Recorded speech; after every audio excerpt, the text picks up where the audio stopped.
ناراض کریں۔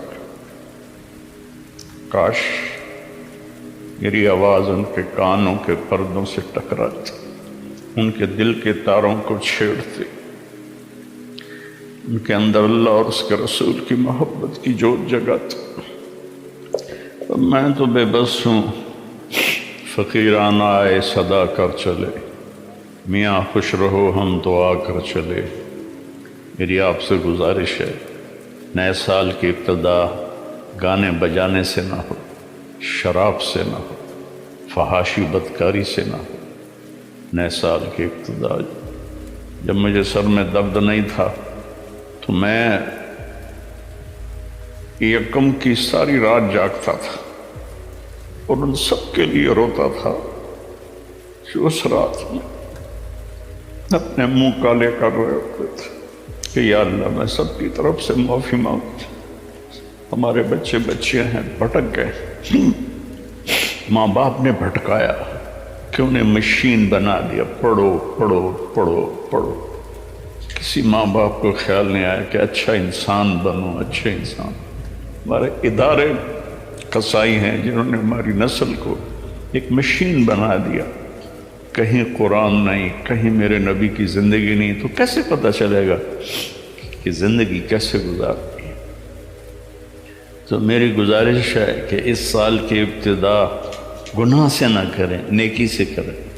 ساری رات میں جاگتا تھا اور پھر عصری کے وقت میں روزہ رکھتا تھا، ان کے لیے دعا کرتا تھا کہ یا اللہ تیرے حبیب کی امت ہے، تجھے بھول گئے ہیں لیکن تجھے مانتے ضرور ہیں، تیرے نبی کو بھول گئے لیکن تجھے مانتے ہیں، انہیں معاف کر۔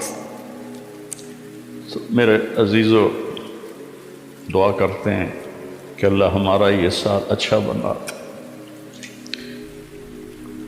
لیکن میرے بھائیوں، انسان ساری زندگی زور لگاتا رہے، وہ یہ نہیں جان سکتا کہ میں کہاں سے آیا ہوں، میں کیوں آیا ہوں، مجھے کس نے بھیجا ہے، مجھے کس لیے بھیجا ہے، یہ مجھے مارتا کون ہے۔ میں تو سارے صحت کے اصولوں کے مطابق عمل کر رہا تھا، پھر یہ دل کا دورہ کیسے پڑ گیا، اور میں تو سارے حفاظت کے نظام لے کر چل رہا تھا، پھر یہ اچانک کس نے سانس کھینچ لیا اور جیتا جاگتا وجود وہ مٹی بن گیا۔ یہ وہ سوال ہیں جس کا علم انسان کے پاس نہیں، اس کے دماغ میں بھی نہیں، اس کے کمپیوٹر میں بھی نہیں، جس کو باہر سے دینا پڑتا ہے، یہ باہر سے اس کو ملتا ہے۔ گاڑی کیسے بنانی ہے علم اندر میں تھا، وہ آہستہ آہستہ آہستہ آہستہ۔ میں جب 2000 میں امریکہ کا سفر تھا تو ہم ہیوسٹن کے ایئرپورٹ پر جب اترے تو 1914 کی ایک گاڑی کھڑی ہوئی تھی وہاں، 1914 میں جو انہوں نے موٹر بنائی تھی وہ وہاں ایئرپورٹ پہ کھڑی ہوئی تھی۔ وہ ایسا لگتا تھا جیسے کوئی ہمارے یہ پاکستان کا ٹانگا کھڑا ہوا، ٹانگا نہیں، گھوڑا ٹانگا ایسے، لیکن وہ ٹانگے جیسی موٹر چلتے چلتے چلتے آج کیسی موٹریں بن گئیں، کروڑوں روپے کی ایک موٹر آنے لگ گئی۔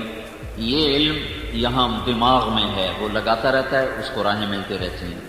کون ہوں پتہ نہیں، کہاں سے آئے ہو پتہ نہیں، کس نے بھیجا ہے پتہ نہیں، کہاں جا رہے ہو پتہ نہیں، کیوں مرتے ہو پتہ نہیں، موت کے بعد کیا ہے پتہ نہیں، موت خود کیا چیز ہے پتہ نہیں۔ موت کیا ہے؟ سائنس کی کتابوں میں 200 جواب لکھے ہیں، موت کیا ہے، یہ ہو سکتا ہے، یہ ہو سکتا ہے، یہ ہو سکتا ہے، یہ ہو سکتا ہے، سارے غلط۔ تو بھائیو، یہ سب سے پہلا علم ہے کہ مجھے میرا بھیجنے والا کون ہے، مجھے کیوں بھیجا گیا۔ اگر میں نے اس میں مات کھا گیا تو میں بہت بڑی ہلاکت کا شکار ہو جاؤں۔ تو اللہ تعالیٰ نے اس کے لیے 1.25 لاکھ نبیوں کو بھیجا، انہوں نے آ کر بتایا کہ تمہارا پیدا کرنے والا اللہ ہے اور اس نے تمہیں ایک مقصد دے کے بھیجا ہے، اور موت اللہ لاتا ہے اور زندگی کو اللہ نے وجود بخشا ہے، اور تم ایک گندے پانی سے بنے ہو، اس سے پہلے مٹی سے بنے ہو۔ واللہ خلقکم من تراب ان ربکم اللہ، تمہارا رب اللہ ہے۔ کہاں سے اس نے تمہاری پیدائش کو شروع کیا؟ من تراب، پھر کہاں سے؟ ثم من نطفۃ، پھر کہاں سے؟ ثم خلقنا النطفۃ علقہ، پھر علقہ فخلقنا العلقۃ مضغہ، پھر مضغہ فخلقنا المضغۃ عظاما، پھر ہڈیاں فکسونا العظام لحما، پھر ثم انشأناہ خلقا آخر فتبارک اللہ احسن الخالقین۔ یہ علم اللہ کی طرف سے نبی لے کر آئے کہ تمہیں بنانے والا ہے ایک رب جس کا نام ہے اللہ۔ مٹی، مٹی سے نطفہ، نطفے سے جونک، جونک سے لوتھڑا، لوتھڑے سے ہڈیاں، ہڈیوں پر گوشت، گوشت پر شکل، شکل پر کھال، کھال پھر جسم میں روح، پھر ثم السبیل یسرا، پھر تمہیں دنیا میں لے کر آیا، ثم اماتا، پھر وہی تمہیں مارتا ہے، فاقبرا، وہی تمہیں زیر زمین پہنچاتا ہے، ثم اذا شاء انشرا، پھر وہی تمہیں زمین سے دوبارہ نکالے گا، فاذا هم قیام ینظرون، اور تم سب قبروں سے نکل کر کھڑے ہوگے، واشرقت الارض بنور ربها، اور زمین جگمگا اٹھے گی اللہ کے نور سے، وجیء بالنبیین والشہداء، پھر اس دن اللہ تعالیٰ نبیوں کو لائے گا، اللہ خود بھی آئے گا، وجاء ربک والملک صفا صفا، اور اللہ جہنم کو بھی لائے گا، وجیء یومئذ بجہنم، اور اللہ جنت کو بھی لائے گا، وازلفت الجنت للمتقین، اور اللہ ترازو تولنے والا میری اچھائی اور برائی کو کا ترازو بھی اللہ تعالیٰ لائے گا، وَنَضَعُ الْمَوَازِينَ الْقِسْطَ لِيَوْمِ الْقِيَامَةِ فَلَا تُظْلَمُ نَفْسٌ شَيْئًا، یہ ترازو کسی پہ ظلم نہیں کرے گا کہ ڈنڈی مار دے، زیادہ کو کم کر دے، کم کو زیادہ کر دے، ایسا کبھی نہیں کرے گا۔ وَإِن كَانَ مِثْقَالَ حَبَّةٍ مِّنْ خَرْدَلٍ أَتَيْنَا بِهَا وَكَفَىٰ بِنَا حَاسِبِينَ، ایک رائی کے برابر اچھائی ہے یا برائی ہے، عیب ہے یا ثواب ہے، نیکی ہے یا گناہ ہے، اللہ تعالیٰ رائی کے برابر کو بھی اللہ تعالیٰ فرماتا ہے میں اس کو لاؤں گا اور ترازو میں رکھوں گا اور تول کے تیرے سامنے کر دوں گا۔ یہ ہے تیری زندگی کا سارا کچھ نتیجہ۔